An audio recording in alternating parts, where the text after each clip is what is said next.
Chers amis internautes, bonjour et merci de nous retrouver sur Jeunes Chrétiens Dynamiques. Je m'appelle Chilo, votre frère, votre serviteur. Aujourd'hui, je suis avec une figure qui illumine donc la scène médiatique ivoirienne depuis un certain temps.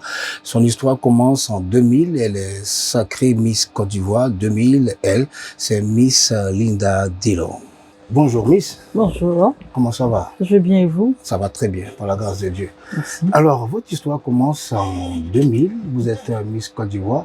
Quelles sont les expériences que vous gardez de ce sacre-là? J'avoue que ça a été une belle surprise pour moi à cette époque, parce que c'était un rêve de jeune fille.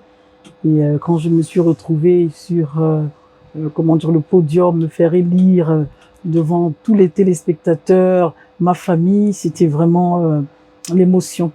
La preuve en est que j'ai même pleuré comme un bébé ce jour. Et j'avoue que ça reste gravé dans ma mémoire toute ma vie. Vous voyez, ça a été une très très belle expérience, un beau parcours. Et je pense que dans la vie, quand on a envie de faire quelque chose, il ne faut pas hésiter, parce que quand la période passe, on a des regrets. Vous voyez. Et comme on dit souvent, le temps passé ne revient plus. Tout à fait. Et si j'avais pas fait cela, puisque c'était mon rêve, aujourd'hui voir les plus jeunes le faire, j'allais dire pourquoi est-ce que j'avais pas tenté à l'époque, même si ça n'avait pas marché, j'aurais pu tenter. Dieu merci, ça a marché, donc ça fait partie de moi, c'est mon parcours. D'accord, on va juste faire une incursion, bien sûr, dans l'univers donc des Miss, et surtout cette année en 2000. Est-ce qu'on peut dire que vous avez mérité ce sac-là ou vous avez été pistonné? Comment est-ce qu'on peut pistonner la beauté? Ça ne se pistonne pas. D'accord. On regarde la candidate. Si elle a les atouts qu'il faut, ben on la vote, on la choisit. Et mon élection a été unanime. Je me rappelle, tout le monde était pour. Donc, pistonner, c'est un peu... Je ne sais pas si ça se fait, mais pas en montant. Voilà. D'accord. Alors, après ce sac-là, donc en 2000, voilà un silence total, et puis vous revenez, et plus tard sur la scène, cette fois-ci musicale. C'est ça. Comment se passe donc cette reconversion-là de Miss de la beauté en artiste chanteuse? Alors, la beauté, c'est une chose, c'est le physique que l'on regarde, que l'on apprécie, vous voyez. Mais la carrière musicale, c'est tout autre. C'était enfoui en moi, d'accord? Et je l'ai dit mille et une fois sur les antennes, j'ai été choriste à l'époque, très jeune, d'où mon baptême, justement. Et quand j'ai expliqué que j'ai reçu cet appel, on pense que c'est lorsqu'on est baptisé qu'on reçoit l'appel. Mais l'appel, c'est depuis le sein de la mère. D'accord. Vous voyez? Parce que la Bible même le dit, depuis le sein de ta mère, je te connaissais. Donc Dieu avait déjà programmé toutes ces choses depuis le sein de ma maman, sans même que je ne sois de ce monde. Vous voyez? Et lorsqu'on naît, ben, c'est une continuité de tout ce que Dieu a prévu pour soi qui s'accomplit dans nos vies. Vous voyez? Donc, il met cela en nous, il nous connaît déjà, il met cela en nous et il nous donne l'envie de le faire. D'accord. Et moi, j'ai toujours dit ceci, ce qui n'est pas fait pour soi, on n'a pas envie de le faire. Il y a des personnes qui aiment un métier, que ce soit le football, que ce soit la politique. Regardez, je prends un exemple simple, les politiciens. On a beau les maltraiter, on a beau les jeter en prison, et ils ne lâchent pas. Ils aiment, ils le font. On se dit, mais qu'il arrête avec toute cette souffrance, il continue. Mais ce n'est pas de sa faute. C'est une vocation. Non seulement ça, mais c'est le divin qui lui met ça à cœur parce que c'est fait pour lui.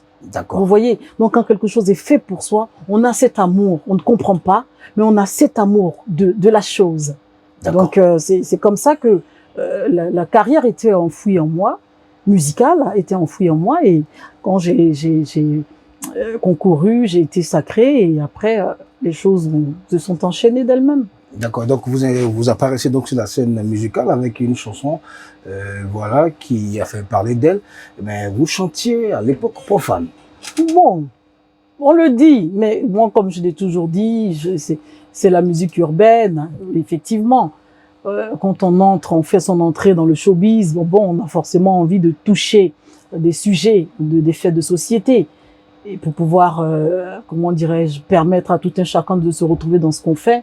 Nous, Fidélité, par exemple, qui parlait de l'infidélité des hommes. Je me souviens, à cette époque, les femmes aimaient, elles se sentaient, comment dirais-je, je sais pas comment dire, elles vivaient la chose, exactement. C'était un sujet d'actualité. C'était ça, elles vivaient ça. Et elles avaient même l'impression que j'ai chanté pour elles. Vous voyez? Donc déjà, mon but, c'était ça, de véhiculer des messages. C'est vrai que les messages, on peut les véhiculer de mille façons. Donc, j'avais choisi comment dirais-je, ce genre musical au départ, mais avec le temps, avec les expériences, avec l'appel qui se révèle en nous, on a plus envie de faire les choses de Dieu. D'accord. Alors, comment se fait le basculement? Voilà. Justement. Déjà, dans mon premier album, j'avais pas mal de chansons chrétiennes, mais j'avais des proches qui m'avaient dit de dissocier la musique chrétienne à la musique urbaine. C'est vrai que les choses de Dieu sont saines, elles sont précieuses, donc il ne faut pas allier la musique du monde avec la musique chrétienne. Vous voyez? Et moi, j'ai toujours eu cette reconnaissance envers Dieu pour ses bienfaits dans ma vie, pour sa présence dans ma vie, pour la protection. Donc, quelque part, je me dois de lui dire merci dans mes chansons. Je l'ai déjà fait à l'époque, mais je n'avais pas fait un album spécial pour le Seigneur. Et aujourd'hui, j'ai décidé de le faire. Depuis un moment, on travaille à cela. On a pas mal de chansons chrétiennes. On enchaîne jusqu'à avoir un album complet pour songer à vendre sur le marché, à faire connaître ce qu'on fait jusque-là. D'accord. Miss Linda Delon, votre conversion, comment est-ce qu'elle intervient? Alors, ça a été quelque chose de spécial, d'accord? Parce que j'ai été sévèrement attaquée à l'époque, et ça c'était avant mon sacre. D'accord. Vous voyez, j'étais à l'église catholique et j'avais reçu une grosse attaque spirituelle. On avait fait, comment dirais les analyses, on était un peu partout, on ne voyait quasiment rien. Un cas de maladie.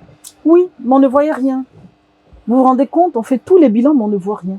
Pourtant, la personne se meurt. Donc, au bout du compte, on se dit, faut essayer le volet spirituel. Et dès qu'on passe par la prière, on obtient gain de cause. Je me rétablis comme si de rien n'était. D'accord. J'ai rencontré le Christ à ce moment-là. D'accord. Vous voyez? Et je suis restée tout ce temps jusqu'à ce que je décide véritablement de faire son œuvre, d'où justement ma consécration. D'accord, donc on peut dire que votre conversion a été donc, je l'ai activée par un cas de guérison. Oui, miraculeuse, voilà. Tout à fait. J'étais déjà chrétienne, vous voyez, mais avancer en eau profonde, c'est deux choses différentes. Il y a des chrétiens superficiels. Ils récitent le Notre Père, ils font des choses, mais avancer en eau profonde, c'est deux choses différentes. Et là, quand j'ai rencontré Christ, j'ai réussi à avancer en eau profonde. Justement. Parce qu'il s'est révélé à moi. Justement. D'accord. Alors donc, vous avancez en eau profonde, vous continuez votre marche avec le Seigneur jusqu'à ce que, depuis quelques mois sur la toile, on voit quelques images de vous où vous êtes en train d'être consacré en tant que pasteur. C'était quoi? C'était un buzz? C'était un fake news? C'est de la réalité? C'est de la chimère? Qu'est-ce que c'est? C'est typique réel. Comment est-ce qu'on peut faire un buzz en se faisant consacrer? C'est pas un peu trop gros? On ne plaisante pas avec les choses de Dieu quand même. Il y en a certains qui le font quand même. À ceux-là, je ne saurais ce qu'il faut leur dire, mais moi je ne plaisante pas avec les choses de Dieu. On a quand même eu Kanye West aux États-Unis. Voilà, enfin, il a pas mal de buzz concernant bien sûr sa foi. Voilà, on s'est dit pourquoi pas. Voilà, Miss Linda Delon, elle rentre en Côte d'Ivoire par un sac en 2000. Elle est consacrée donc Miss Beauté, et plus tard pour revenir sur la surface, pourquoi pas faire un buzz de la sorte. Waouh, c'est un peu trop gros quand même, non? On est quand même en Côte d'Ivoire, le pays du buzz. Je trouve que c'est un peu trop gros. D'accord. Vous savez, les gens ont tendance à penser que quand on a été reine de beauté, on ne peut pas appartenir au royaume des cieux. On ne peut pas être du corps de Christ. Mais c'est dévié. Parce que on est tous censés, sur cette terre des hommes, faire les choses de Dieu et être du corps de Christ. Parce que la Bible dit que tout genou fléchira et toute langue confessera qu'il est Seigneur. On est tous dans le showbiz. On aspire à faire beaucoup de choses. Mais la finalité de tout ça, c'est quoi? La terre sur laquelle nous sommes, elle passe. Je discutais avec une personne l'autre jour. Je dis, mais on pense que notre présence ici-bas, c'est nous qui sommes les premiers sur la terre. Mais avant nous, il y a eu des gens qui existaient. Bien sûr. Des milliards de gens. Et ceux de génération en génération. Et c'est comme un tas de sable qu'on prend et qu'on efface. On efface les générations au fil du temps. Mais qui reste? Quel nom qui reste? Le nom de Jésus-Christ de Nazareth. Quel honneur! Donc pourquoi ne pas s'attacher à lui et obtenir tout ce qu'on veut et penser que tout vient de nous. Rien ne vient de nous. Tout passe. Tout passe. Tout à fait. Donc il faut faire les choses de Dieu. On est tous censés faire les choses de Dieu pour hériter du royaume des cieux. Parce que la gloire, c'est une chose, les honneurs, mais ça finit demain. Quand on nous met dans la terre, on est seul. On part où? C'est ce qu'il faut se poser comme question. Et beaucoup de gens ne se posent pas cette question.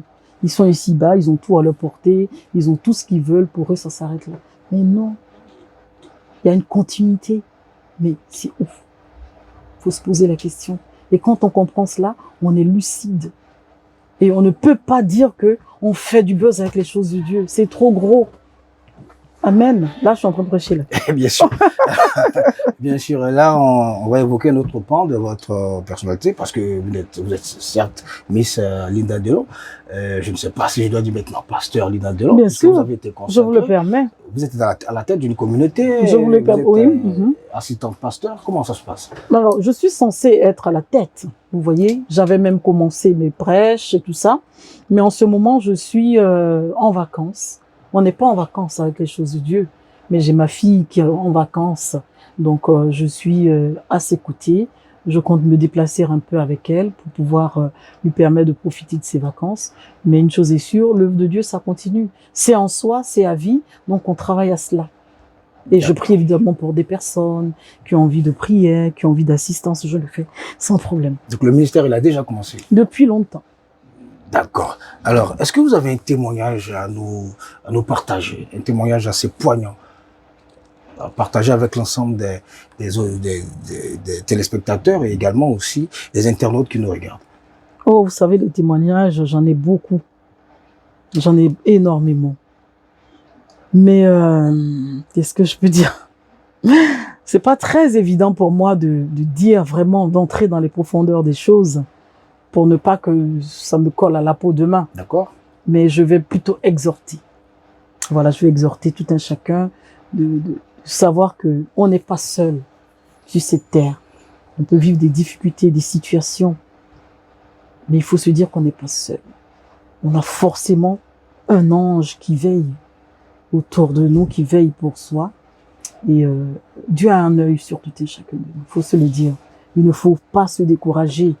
Et lorsque le Christ était attaqué, lorsqu'il avait commencé à faire son ministère et que on le traitait de faux prophète, il a dit, vous me combattez, mais je ne suis pas seul.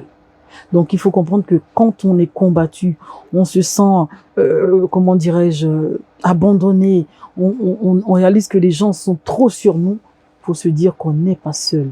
Christ est là. Il y a un temps pour toutes choses. Il y a un temps pour rire, pour pleurer, un temps pour aimer, pour haïr. Il y a un temps pour tout. Si l'on traverse des difficultés en ce moment, c'est le temps de la difficulté. Mais le temps de l'abondance, le temps de la réjouissance viendra un jour. Il ne faut pas lâcher. Il faut demeurer caché dans le creux des mains de l'Éternel. C'est très important. Merci beaucoup. Alors, Miss Linda Delon, Pasteur Linda Delon, voilà, vous avez l'opportunité de vous adresser aux jeunes chrétiens dynamiques. JCD, c'est une plateforme sur Facebook qui regroupe près de 50 000 jeunes à travers le monde. Vous avez l'opportunité de leur adresser un message là maintenant. D'accord. Donc, c'est tout ce que j'ai dit tout à l'heure. Il faut s'attacher à Christ. C'est très important. Et il n'y a pas que les chrétiens, parce que Christ est venu pour les malades. Il n'est pas venu pour nous qui le connaissons déjà. Certes, on ne le connaissait pas à un moment donné. On le connaît. Donc, il passe à autre chose. Puisque nous sommes déjà dans la bergerie. Et il faut que chacun de nous demeure dans la bonne bergerie. Si nous n'avons pas encore été dans la bergerie du bon berger, marchons de sorte que nous puissions entrer dans la bonne bergerie. Et le bon berger, c'est celui-là même qui est prêt à donner sa vie pour soi. Il a fait d'ailleurs même. La preuve en est que quand on l'invoque, il répond. Et ce qui tue les chrétiens, c'est l'impatience. Quand on a un sujet où on a une préoccupation qui tarde, on se dit qu'il ne nous exauce pas, on boude, on murmure, et on est emmené à aller dans la mauvaise bergerie. Et c'est là où on va vers la décadence, c'est là où on fait la descente aux enfers. Il faut demeurer dans la bonne bergerie. Quand on va dans la mauvaise bergerie, c'est parce que on n'est pas prêt à porter sa croix. Christ a porté sa croix. Amen. Et lorsqu'il montait à la croix et qu'il devrait rendre l'âme, il a dit, Père, pourquoi m'abandonnes-tu? Mais il n'a pas lâché prise. Il avait la possibilité de sortir, de descendre même de la croix. Mais il a accepté de porter cette croix-là. Et beaucoup ne l'acceptent pas. Et c'est là où les gens commettent des erreurs. Oh, j'ai trop prié, je suis fatigué, mais il ne faut pas dire ça. Il faut demeurer dans la bonne bergerie. Un jour, il te répondra. Et d'ici ça tarde, attends. Elle s'accomplira la prophétie. Donc, ils ont recours à la mauvaise bergerie, qui est de vendre leurs âmes au diable, parce que quand on va vers la mauvaise bergerie, on va pour trouver une solution. Et le mauvais berger, c'est celui-là qui va te demander une vie en retour. Contrairement au bon berger qui te donne sa vie. Amen. Amen. C'est fort ça. Oui, et c'est la vérité. Le mauvais berger va te demander une vie. Le mauvais berger va écourter ta vie pour ton succès, pour ta gloire. Mais au bout, c'est la fin. Et c'est éphémère. Justement, pour vous qui avez été dans l'antre du showbiz, Oui. alors est-ce que vous n'avez pas été tenté un jour de vendre, ne serait-ce que quelque chose Oh, pour la gloire, pour my le God, succès? au grand jamais. Parce que comme je l'ai dit, moi j'ai eu la chance d'aimer le Seigneur depuis le bas âge. Vous savez, quand vous faites la chorale, la Bible nous dit que Dieu siège dans la louange. Bien sûr. Donc à force de chanter pour Dieu, j'ai réussi à me connecter à lui étant très petite. Donc il me suivait, il me guidait mes pas. Donc à aucun moment je ne pouvais être tentée à entrer ou aller vers la mauvaise bergerie. C'est vrai qu'on rencontre des gens qui peuvent nous pousser à aller vers la mauvaise bergerie ou même des difficultés qui sont tellement fortes qu'on se demande, mais Dieu m'a-t-il abandonné? Mais non, il est là, il veille. D'où le cas de Job par exemple. Job aurait pu aller vers la mauvaise bergerie parce qu'il a tout perdu en un temps record. Tout. Et quand je regarde la vie de Job, je dis, mais quel homme intègre. Combien parmi nous ici-bas peuvent faire comme Job? Je ne pense même pas que ça existe. Parce que les gens, pour peu, ils murmurent. Pour peu, Dieu m'a lâché. Pour peu, ils se dirigent tout de suite vers la mauvaise bergerie parce qu'ils veulent trouver solution eux-mêmes. Mais il faut pas. Il faut accepter de porter la croix. La croix, c'est les problèmes. La croix, c'est ce qu'on peut rencontrer. La croix, c'est tout ce qui peut nous rendre au plus mal. Mais que dit la Bible? Tout concourt au bien de celui qui aime Dieu. Même la croix concourt au bien de celui qui aime Dieu. Enfin, alors nous sommes pratiquement au terme de notre entretien. J'ai juste une dernière question. Quels sont vos projets à court terme là? Alors là, nous sommes dans un studio. Nous venons d'enregistrer une très belle adoration. Et nous continuons nos enregistrements, puisqu'on a pour projet de faire un album chrétien, comme je l'ai dit, pour, comment dirais-je, faire valoir ce que je fais dans la musique chrétienne. Et puis j'invite les mélomanes à écouter, surtout écouter l'adoration, c'est très important. Quand on écoute l'adoration, ou même la musique chrétienne, ça nous transforme, les paroles nous transforment. C'est très important. Cela dit, je ne dis pas à qui que ce soit de ne pas écouter d'autres styles musicaux. Mais la musique chrétienne, c'est autre chose. Remplie de vie. C'est important. D'accord, si la musique profane, c'est une thérapie, la musique spirituelle, c'est une thérapie spirituelle. C'est ça. Voilà. Mesdames et messieurs, merci de nous avoir suivis. Voilà, pour le compte de Jeunes Chrétiens Dynamiques, restez toujours connectés. On a de très très bonnes choses pour vous. Surtout, abonnez-vous massivement. Que Dieu vous bénisse. Merci. Amen.